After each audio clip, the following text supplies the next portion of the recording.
Hello everyone, welcome to SS Odia tutorial। आज आम अधिकार और कर्तव्य मध्य संपर्क कौन रही ए संपर्क रे आलोचना करिबा।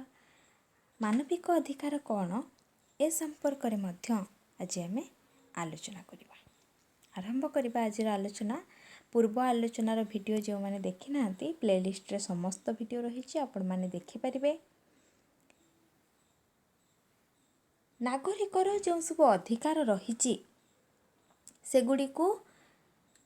से अधिकार गुड़िक से कौन करता निजे बा एकुटिया उपभोग करिपारिबा नाही। यार कारण कौन ना जहाँ किछि लोकंकर अधिकार रही से अधिकार गुड़िक अन्य मानकर होछि कौन ना कर्तव्य। सेथिपाई अधिकार सहित एठी कौन आसिला कर्तव्य आसिला। जेहेतु गोटे नागरिकर जो अधिकार ताहाकू से एकुटिया भावरे उपभोग करि परिबो नाही काहेकि ना सेई अधिकार गुड़िक होउछि अन्यर कर्तव्य। सेथिपाई अधिकार सहित एठारे कौन हिची कर्तव्य जोड़ी होइकी रहिछि। राजनीति विज्ञान रो जनक हेउछन्ति कि अरिस्टोटल। से मत प्रदान करिसंती जे एक उत्तम राष्ट्र गठन करिबा पई हेले एक उत्तम नागरिकर मध्य आवश्यकता रही।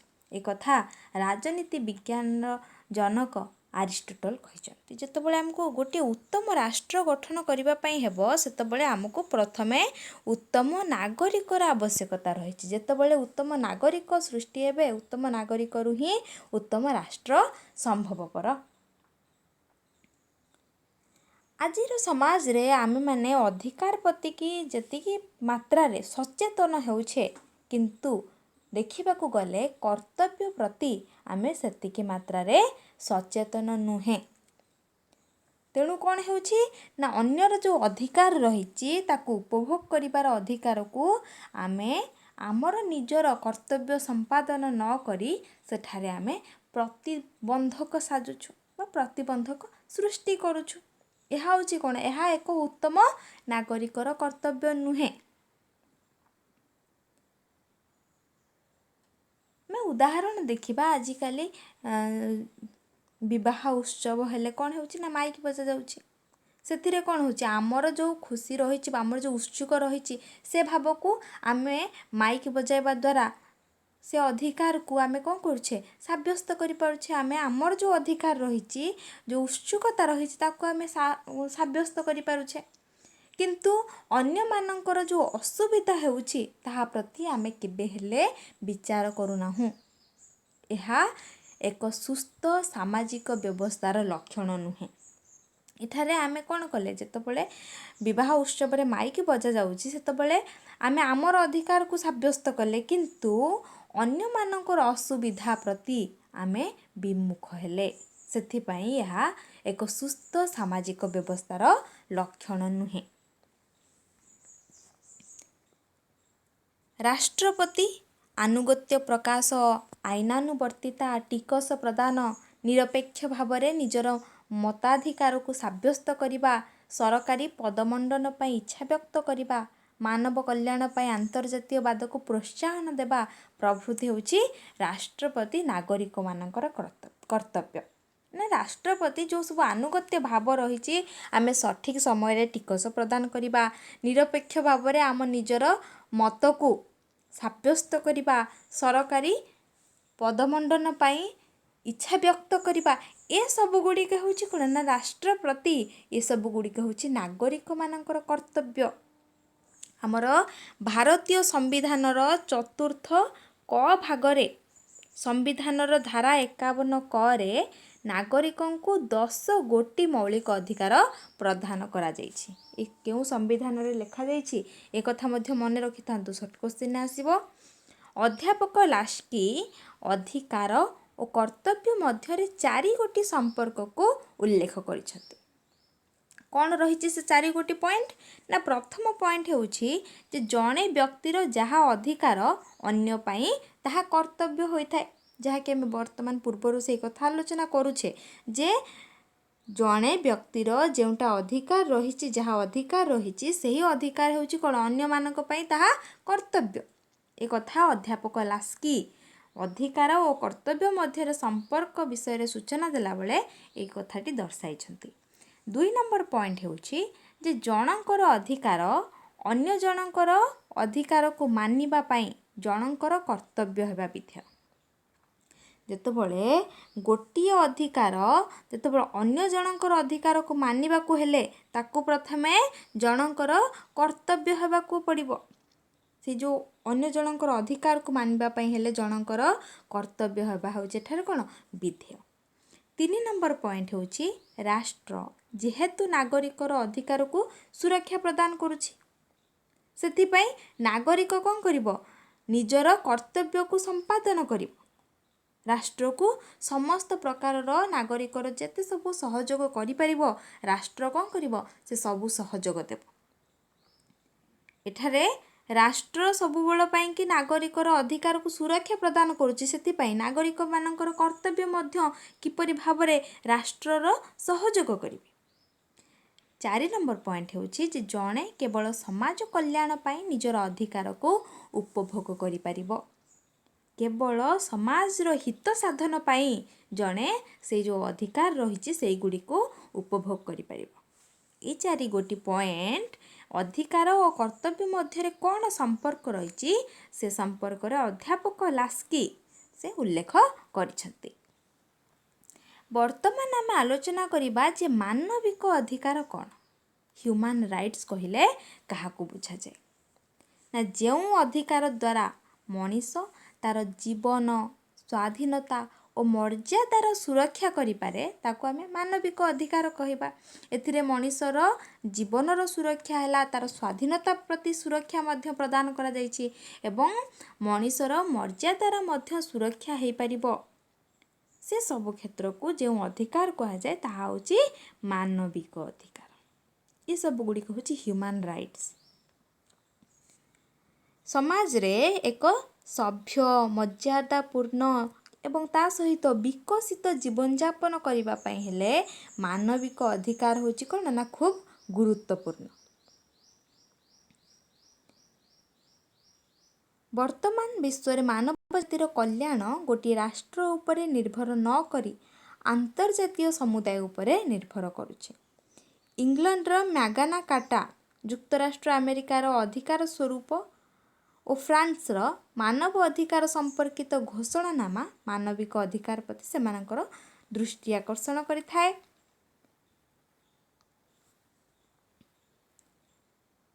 ଦ୍ୱିତୀୟ ବିଶ୍ୱଯୁଦ୍ଧରେ ପରମାଣୁ ବୋମା ପରୀକ୍ଷାର ଭୟାବହତା ସମସ୍ତେ ଉପଲବ୍ଧ କରିଥିବେ ଯେ ଦ୍ୱିତୀୟ ବିଶ୍ୱଯୁଦ୍ଧରେ ଯେଉଁପରି ଭାବରେ ପରମାଣୁ ବୋମାର ପରୀକ୍ଷା କରାଯାଇଥିଲା ସେପରି ଭବିଷ୍ୟତରେ ନ କରିବା ପାଇଁ ମଧ୍ୟ ସମସ୍ତେ ପ୍ରତିଜ୍ଞାବଦ୍ଧ ହୋଇଥିଲେ। 1945 ମସିହାରେ ମିଳିତ ଜାତିସଂଘ ଯେତେବେଳେ ଗଠନ କରାଯାଇଥିଲା, ସେହି ମିଳିତ ଜାତିସଂଘ ଗଠନ କରାଯାଇ ବିଶ୍ୱ ଭାତୃତ୍ୱଭାବ ଏବଂ ତା ସହିତ ଆନ୍ତର୍ଜାତିକ ସହଯୋଗ ପାଇଁ ମଧ୍ୟ ପ୍ରଚେଷ୍ଟା ଜାରି ହୋଇଥିଲା। ଏହି ମିଳିତ ଜାତିସଂଘ ଗଠନ କରାଯିବାର ଫଳସ୍ୱରୂପ ଯେ ଜାତିସଂଘର ଯେଉଁ ମାନବିକ ଅଧିକାର କମିଶନ ରହିଛି ସେହି ମାନବିକ ଅଧିକାର କମିଶନକୁ ଗଠନ କରାଗଲା, ହ୍ୟୁମାନ୍ ରାଇଟ୍ସ କମିଶନ। 1948 ମସିହା ଜୁନ୍ 10 ତାରିଖରେ ଏହି କମିଶନଟି, କେଉଁ କମିଶନ ନା ମାନବିକ ଅଧିକାର କମିଶନଟି ଗୋଟିଏ ଚିଠା ପ୍ରସ୍ତାବ ଆଣିଲା, ଯାହାକୁ କି ସମସ୍ତ ଯେଉଁ ସବୁ ସଭ୍ୟ ରାଷ୍ଟ୍ରମାନେ ଥିଲେ ସେହି ଚିଠାକୁ ସେମାନେ ଅନୁମୋଦନ ଦେଲେ। ଏହାର ଧାରା 1ରେ ଲେଖା ଅଛି ଯେ ବିଶ୍ୱର ସମସ୍ତ ମାନବ ମୁକ୍ତ ଓ ସ୍ୱାଧୀନ ଅଟନ୍ତି ଏବଂ ସମସ୍ତେ ସମାନ। ଏକଥା ଧାରା 1ରେ ଲିଖିତ ଆକାରରେ ରହିଛି। ଧାରା 2ରୁ ଧାରା 21 ପର୍ଯ୍ୟନ୍ତ ଲେଖାଯାଇଛି ଯେ ମାନବ ସମାଜ ପାଇଁ କେତେକ ଆଇନ ଅନୁମୋଦିତ ଓ ରାଜନୈତିକ ଅଧିକାର ପ୍ରଦାନ କରାଗଲା। ସେଥିମଧ୍ୟରୁ କ'ଣ ରହିଛି ନା ବଞ୍ଚିବା ପାଇଁ ଅଧିକାର, ଧର୍ମ ସ୍ୱାଧୀନତା, ସ୍ୱାଧୀନ ମତବ୍ୟକ୍ତ ଅଧିକାର, ଏସବୁ ଅଧିକାର ଗୁଡ଼ିକ ଧାରା 2ରୁ 21 ପର୍ଯ୍ୟନ୍ତ ରହିଛି। ଧାରା 22ରୁ ଧାରା 27 ପର୍ଯ୍ୟନ୍ତ ସନ୍ନିବେଶିତ ହୋଇଛି କ'ଣ ନା ସାମାଜିକ ଓ ଅର୍ଥନୈତିକ ଅଧିକାର। सामाजिक अधिकार अर्थनैतिक अधिकार आमे से समस्त आलोचना कर सारीचे। तो धारा 22 रु धारा 27 पर्यंत सामाजिक और अर्थनैतिक अधिकार रही। काम करिबार अधिकार, विश्राम अधिकार, समान काम पाई समान मजूरी प्रदान, ये सबू अधिकार होउछि कोन ना सामाजिक और अर्थनैतिक अधिकार अंतर्भुक्त। ये समस्त आम आलोचना कर सारीछे। 1948 मसीहा डिसेम्बर 10 तारिख दिन सार्वजनीन मानविक अधिकार घोषणानामा universal declaration of human rights प्रकाशित होइथिला। मसीहा मध्य मन रखि थांतु जे सार्वजनीन मानविक अधिकार घोषणानामा केबे प्रकाशित हैला ना 1948 मसीहा डिसेम्बर 10 तारिख दिन। 1966 मसीह यही घोषणानामा को आईन रो परिसरभुक्त करा जायछि। आत्मनियंत्रणर अधिकार यहाकू मध्य सार्वजनीन मानविक अधिकार घोषणानामा रे यहाकू मध्य शामिल करा जायछि। केबे ना 1966 मसीह 1948 मसीहा डिसेम्बर 10 तारिख रे कोन हैला ना सार्वजनीन मानविक अधिकार घोषणानामा प्रकाशित हैला।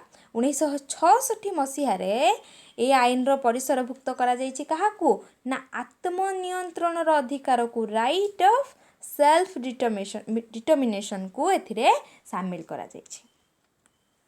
वर्तमान देखिबा जे मानविक अधिकारर वैशिष्ट्य पुणी कोन रहिछि। प्रथम पॉइंट होछि जे मानविक अधिकार गुड़िक व्यक्तिर जीवन, योग्यता और मर्यादार सुरक्षा कवच। मानविक अधिकार व्यक्तिर जीवन को सुरक्षा दे थाए, तार योग्यता तार मर्यादा को सुरक्षा प्रदान करिथाए। से गुड़िक होछि मौलिक, सहजात और अहस्तांतरणीय। मानविक अधिकार होछि कोन ना मौलिक अधिकार। मानविक अधिकार होछि सहजात अधिकार, पुणी यह अहस्तांतरणीय। यह अहस्तांतरणीय कहले कोन, यह अन्य काहाको अधिकारटी को दे हुए नाही। से गुड़िक होछि पुणी सार्वजनीन और सर्वव्यापी। यह समस्तंकर अधिकार, मानविक अधिकार होछि सार्वजनीन एवं यह सर्वव्यापी। 7 गोटी मौलिक स्वाधीनतार यह होछि समाहार। मानविक अधिकार 7 गोटी मौलिक स्वाधीनतार समाहार। मिलित जातिसंघ द्वारा मानवाधिकार सार्वजनीन घोषणानामा मानविक अधिकार गुड़िकर आधारशिला रूपे यह होछि स्वीकृत। नेक्स्ट पॉइंट रही जे मानविक अधिकार गुड़िक विवेक और नैतिकता द्वारा ही परिचालित होइथांती। सुखी मनीष, समृद्ध राष्ट्र और सुस्थ पृथ्वी निमंते मानविक अधिकार गुड़िक स्थायी सूचक रूपे कार्य करिथांती। ये जो 7 गोटी पॉइंट रही, 7 गोटी पॉइंट होछि कोन ना मानविक अधिकारर वैशिष्ट्य। जे मानविक अधिकार व्यक्तिर जीवन, योग्यता तार मर्यादार सुरक्षा प्रदान करिथाए।